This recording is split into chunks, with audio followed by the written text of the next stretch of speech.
just talk about teacher vacancies. I've just completed a paper which concurs with the Ministry of Human Resource Development's estimate, which the HRD minister has cited in Parliament in response to a parliamentary question, whereby the question asked by some MP in Parliament was, what is the number? Will the HRD minister tell us what is the number of teacher vacancies in public schools in the country? And the answer that came, 1 million teacher vacancies, 10 lakh teacher vacancies. Now that number was cited in the new National Education Policy, saying that the MHRD figures show that there are 1 million teachers, teacher vacancies in the country. And it says that the teacher vacancies will be urgently filled.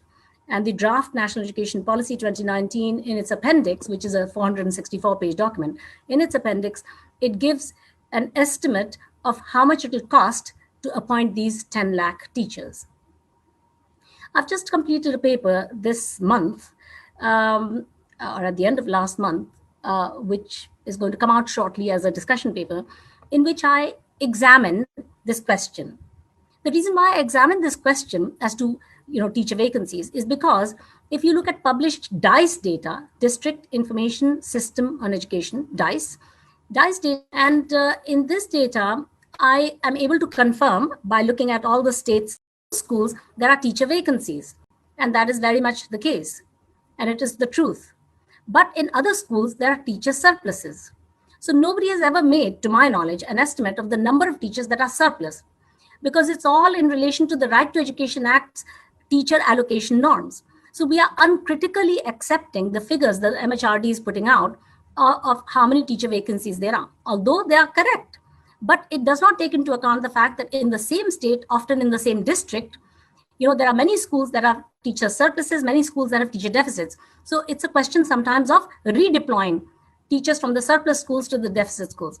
And basically, that's point number one. So when I do that, I find that the number of surplus teachers in the country is very nearly the same as the number of teacher vacancies. So net teacher vacancies is only 26,000 as against 9 lakh. Right? So that's point number one. Point number two is that, everybody knows that, student enrollment numbers are inflated. When schools, fill in this form and send it for DICE data, DICE data capture format, when they send it to the government, they are over-reporting the numbers because there are so many incentives that are tied with over-reporting numbers. The midday meals that you get would be greater, the grains for the midday meals would be greater. The amount of uniforms you get, cloth for uniforms, the number of shoes and bags and a whole range of things, sweaters, all of that will be greater if you report a higher number. So you don't have to take my word for it. You look at what the Midday Meal Authority has estimated. You look at what the Comptroller and Auditor General of India in its reports has reported.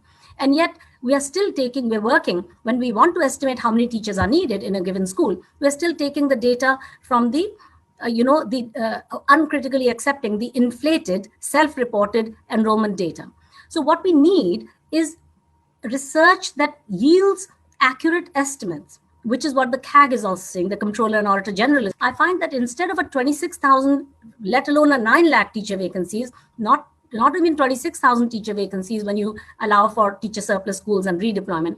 In fact, there's a teacher surplus of 3,41,000 teachers when you take the fake enrollments into account, So anyway, one can go into the detail of that. But the point is that, for one thing, it seems a very big myth that there is a teacher vacancies. The truth is that, yes, there is a teacher vacancy, but it's because you've got surplus teachers, and it's also, again, part of the whole political economy of the school education sector that is so mismanaged, so misgoverned, that where you've got surplus teachers, you're not able to shift them to the schools where there's a teacher deficit. So that's one aspect of the governance of the education sector. The segmentation of the labor market means that you see the wage rate for any group of workers, not just the teachers. If you look at the market, the private sector schools are operating in the market. So what do they need? They need somebody who has probably a BA degree at the very least.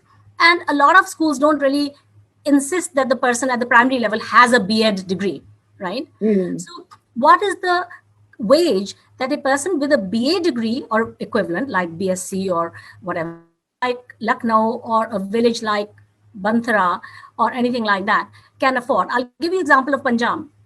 There was a study by CCS in the year 2014, and it showed that it was a study done in two districts of Punjab, Mansa and I think Batla, 1,900 rupees per month.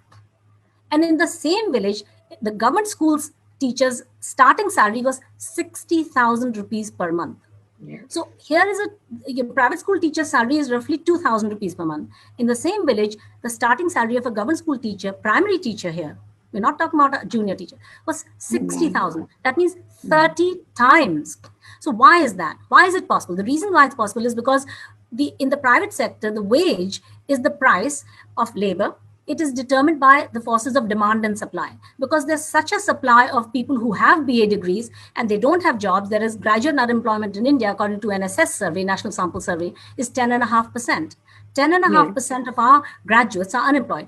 So people are available in the local labor market who have a BA degree, who are willing and able to work at those low wages. That's why these schools can get away with paying low wages, market clearing wages, whereas the government's wage is the high minimum wage that is bureaucratically set, and that's the reason why they're able to do it.